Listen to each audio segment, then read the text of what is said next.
Mes amis, bien le bonjour. Je viens vous parler aujourd'hui du docteur Fauci.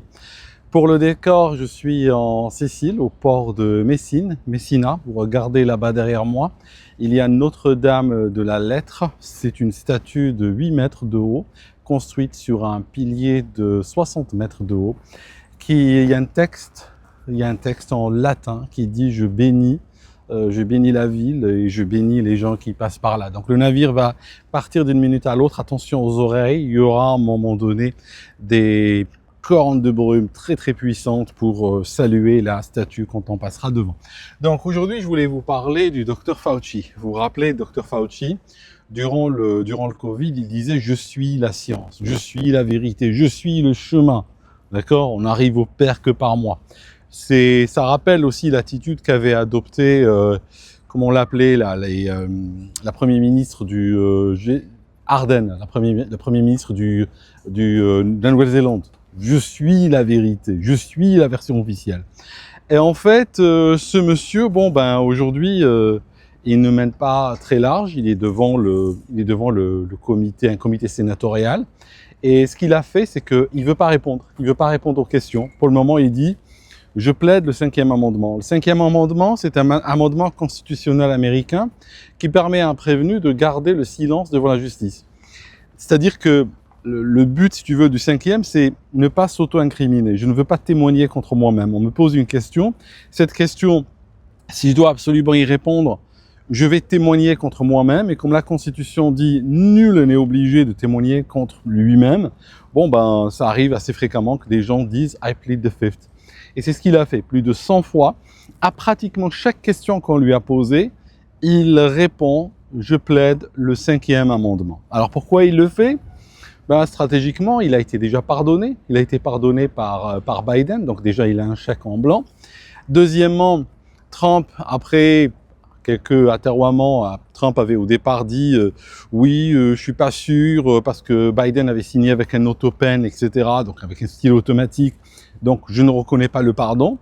Une fois qu'il arrive au pouvoir, il dit non, c'est bon, je reconnais le pardon de Fauci. Donc Fauci, à 85 ans aujourd'hui, il n'ira jamais en prison. Il a été pardonné déjà. Il est la face du Covid. Et donc aujourd'hui, il risque rien. Ce qui fait que ce qu'il peut faire, c'est juste aller se prêter à cet exercice devant le Sénat, ne jamais répondre aux questions. Pourquoi? Parce que il a, quelque part, il faut se mettre dans sa tête, s'il répond à une question, il risque de révéler quelque chose de trop, quelque chose qui était inconnu, ou quelque chose qui potentiellement, les avocats de la partie adverse peuvent dire « Ah ben ça tombait pas, par exemple, sous le pardon de Biden, parce que c'était un fait nouveau », quelque chose comme ça, tu vois. Donc lui, ce qu'il fait, c'est il garde le silence. Quelque chose aussi d'intéressant, on lui a demandé de se retourner et de regarder en face les victimes de cette histoire. Des gens qui ont tout perdu, qui ont perdu leur santé, qui ont perdu leur travail, pour beaucoup, vraiment leur vie a été détruite complètement. Eh ben, qu'est-ce qu'il fait? Il veut pas se retourner et les regarder. Mépris total. Non, je me retourne pas. Il n'a même pas dit je me retourne pas. Il s'est pas retourné. Son avocat lui a tapé sur l'épaule en disant « Regarde-les quand même ». L'avocat cherche toujours à faire un peu de ce qu'on appelle de PR, cherche un peu à faire des relations publiques pour profit de son client. Et puis le client, Fauci, non, il veut pas se retourner. Donc, cet homme qui disait « J'incarne la science », le voici aujourd'hui comme un misérable devant le Sénat. Il n'ira pas en prison, mais tu sais, combien même il ira en prison, ça changerait quoi? Ça changerait quoi dans cette histoire? Rien du tout. Donc, si tu regardes ce qu'on est en train aujourd'hui de visualiser aux États-Unis, c'est que il y a eu des recherches de gains de fonction. Ça veut dire quoi, une recherche de gains de fonction? Regarde, si tu vois les médecins humains, les chirurgiens humains et tout, comment ils se protègent quand ils traitent des patients, et compare cela à des vétérinaires. Les humains, les médecins pour humains, sont toujours plus protégés. Pourquoi? Parce que quand on traite des gens de la même espèce que nous, quand on travaille sur des blessures, on nettoie une blessure ou on est exposé à quelqu'un qui tousse ou autre, eh bien la contagion veut que on peut choper, vu qu'on est de la même espèce, on peut choper sa maladie. Alors que chez les vétérinaires, le plus souvent, il y a moins de protection parce qu'il y a cette barrière, il y a tout plein de maladies que peut choper le chat, le chien, la vache, tout ça, qui ne viendront jamais chez l'humain. Il y en a qui viennent chez les humains, mais la plupart ne viennent pas. Il y a cette barrière. Donc, c'est quoi le gain de fonction? Le gain de fonction, c'est prendre une maladie qui est, par exemple, chez la chauve-souris, ou chez le cafard, ou chez la souris, ou autre, peu importe, chez un animal, et après essayer de prendre le virus de la maladie en question, ou la bactérie, c'est une maladie bactérienne, et puis faire en sorte que le modifier pour lui créer des récepteurs permettant à cette maladie, pour la première fois, de pouvoir aller chez l'humain. Ça ne pourra jamais se faire naturellement, c'est toujours quelque chose qui se fait en laboratoire. Alors vous imaginez le danger, parce que en cas de mauvaise manœuvre et tout ça, on peut se retrouver avec une maladie qui part et puis qui est incontrôlable et qui va arroser tout le monde. Donc, ces recherches dites de gain de fonction ont été interdites aux États-Unis, vu leur potentiel. Elles ont été interdites aux États-Unis. Donc on a dit non, nous on ne peut pas toucher à ça, c'est trop dangereux. Qu'est-ce qui se passe? Fauci. Attention, le bateau bouge, donc c'est peut-être maintenant qu'on va voir le klaxon. Donc Fauci, qu'est-ce qu'il fait? Avec les instituts NIH, entre autres. Eh bien, il va à Wuhan, en Chine, et il va, si tu veux, il va dire, je ne peux pas le faire aux États-Unis, je vais le délocaliser à l'étranger. Donc il va partir en Chine pour financer ce genre de pratiques interdites aux États-Unis. Alors je te rajoute encore. Il y a l'implication de la France. Parce que le laboratoire de Wuhan, il a été construit par qui? Il a été construit par la France. C'est la France qui a ouvert ce laboratoire. D'ailleurs, il y avait même à l'époque des photos qui étaient sorties avec Cazeneuve et d'autres qui étaient en Chine pour faire des salam alek et inaugurer le laboratoire en question. Tu vois? Donc, qu'est-ce qui se passe? La France va en Chine, ouvre le laboratoire au profit donc des salles d'histoire de Fauci. Donc Fauci fait quelque chose d'illégal et la France, qu'est-ce qu'elle fait? Elle va lui fournir les moyens. Par la suite, la France, une fois qu'elle installe ce laboratoire, elle se retire. Le problème, c'est que maintenant, la responsabilité française est complètement engagée parce que maintenant, cette enquête, elle peut déboucher sur quoi? Elle peut déboucher potentiellement sur une accusation contre la Chine, mais la Chine, tu vas leur faire quoi? Ok? Trump, il peut faire quoi à la Chine, potentiellement? Toujours porter plainte, exiger de l'argent, des dédommagements, peu importe. Mais ça ne changera strictement rien. Okay? Alors que la France va se retrouver dans le collimateur. À un moment donné, on peut avoir des actions en justice contre la France parce qu'on dira, c'est vous qui avez construit ce laboratoire. Donc, autre chose importante. Ça me rappelle Macron, qui dit pratiquement sur tous les sujets, nous croyons en la science. Alors là, c'est un hélico. Attendez, je laisse passer.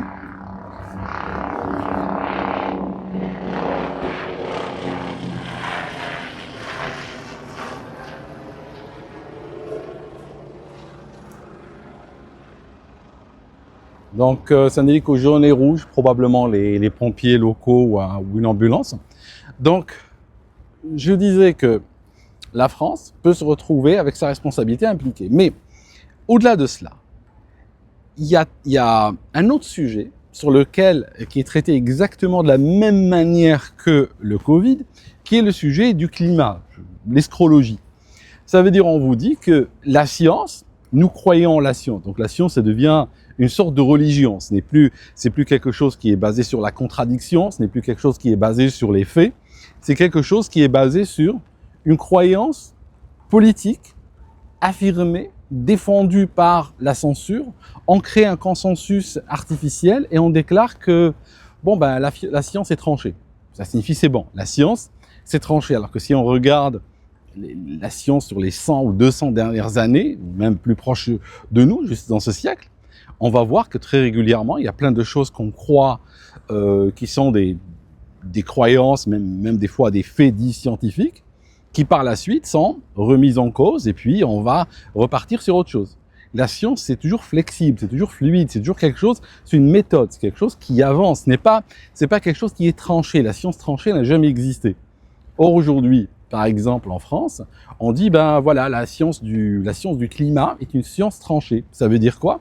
Ça veut dire qu'aujourd'hui, les Français, les Européens de manière générale, parce que les Américains après avoir créé ceci, ont pris leur distance avec, Eh bien aujourd'hui, les Européens ont une obligation légale de devenir pauvres, ont l'obligation légale de se désindustrialiser, ont l'obligation légale d'envoyer leur savoir-faire, leurs finances, leurs investissements, leurs emplois à l'étranger et de devenir pauvres et se taire, parce que la science dit cela, tu vois, et c'est une science tranchée, on n'a même pas le droit de la débattre.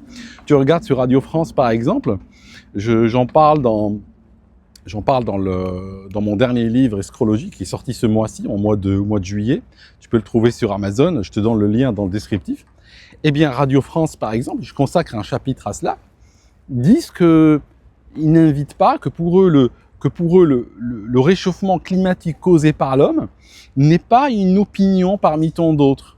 Pour eux, c'est un fait établi qui est basé sur une science qui est tranchée, et donc ils ramèneront jamais des gens qui viendront débattre ce fait ou discuter ce fait sur leur antenne. Pour eux, ça sera toujours traité comme quelque chose, comme parole d'évangile, quelque chose qui est écrite sur de la pierre, et il n'y aura pas de négociation, de discussion sur ce sujet-là, tu vois.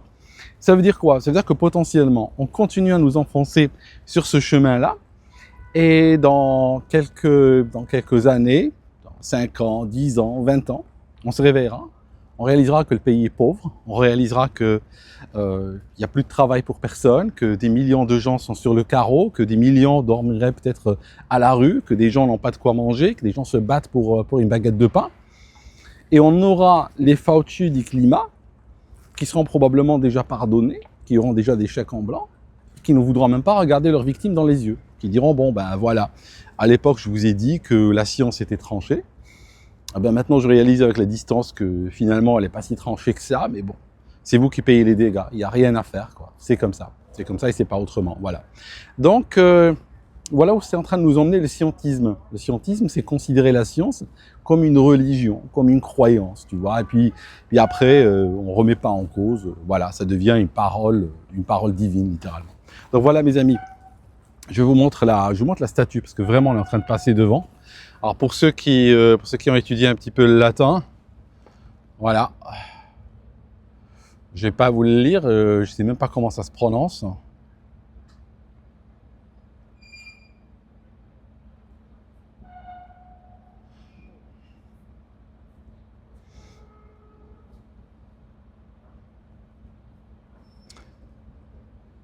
J'essaye de cadrer comme je peux parce que je ne vois rien à l'écran. Trop de lumière, beaucoup de lumière. Je vois les gens en train de faire des signes de croix quand on passe devant la statue.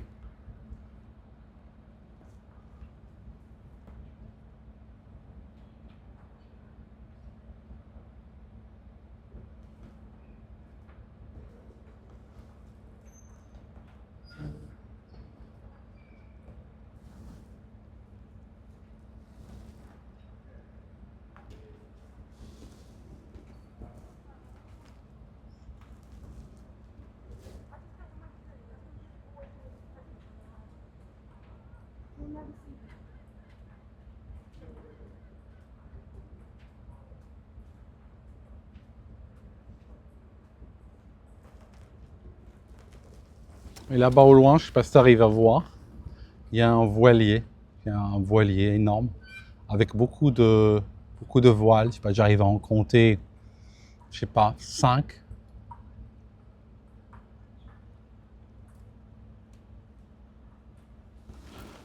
Voilà mes amis. Merci d'avoir été là jusqu'à maintenant dans cette vidéo. Donc là, on quitte la Sicile. Ce que tu vois là-bas, regarde, ici au premier plan, c'est la Sicile, là, jusqu'au phare, les maisons. Et derrière, en arrière-plan, c'est l'Italie. Ça, c'est la partie de la pointe de la botte italienne. Donc ça, c'est une île. La Sicile est une île.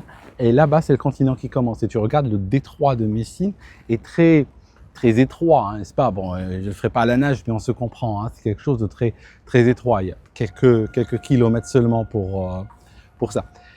Il n'y a pas eu de sirène, tant mieux. Donc il n'y a pas besoin de de se faire éclater les oreilles. J'ai jamais compris la logique des sirènes. Il y a des gens qui m'ont dit ouais, ça dépend si on vire à gauche ou à droite. Donc ça serait une ou deux. Ben, hier en sortant du port de Salerno, il y en a eu 4, 2 fois 4. Il y a 8 en tout. Donc tu vois, là, aujourd'hui, il y en a 0. Va trouver logique. J'ai l'impression que l'aviation, c'est beaucoup plus logique, tu vois. C'est beaucoup plus structuré d'une certaine manière. Mais voilà. Je vous laisse regarder.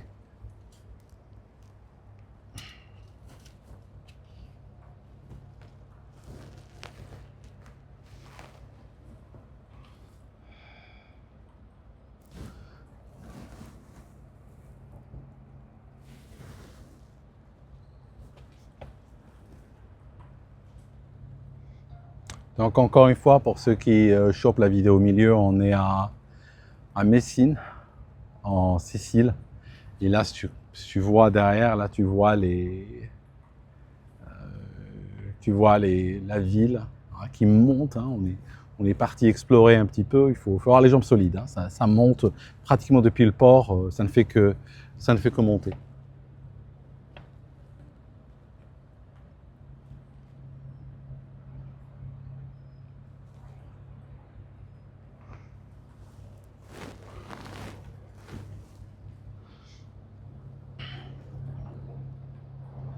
Donc là, on va en Grèce. Le navire est en train d'aller en Grèce. On arrivera demain matin. La distance est assez grande, donc il va foncer. Ça sera la vitesse la plus élevée, 21 nœuds. Il va vraiment foncer cette nuit pour pouvoir parcourir la distance. Je vais faire peut-être une petite vidéo plus tard, tout à l'arrière, quand les moteurs seront à fond, pour vous montrer un petit peu le sillage, ce que ça donne quand les moteurs sont à fond.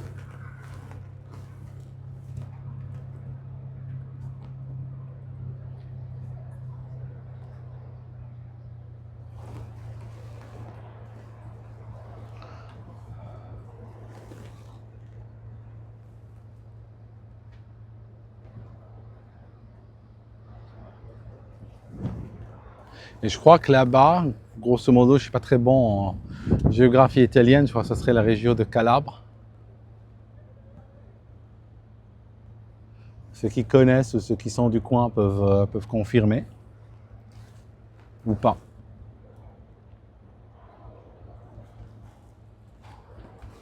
On a un phare là-bas au bout et un héliport, premier plan.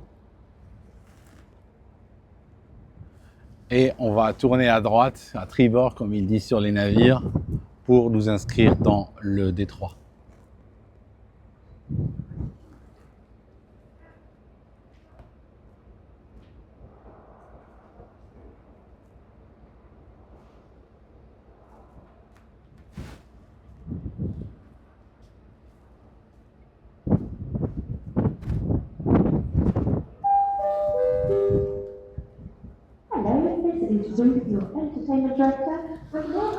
Ok, à très bientôt.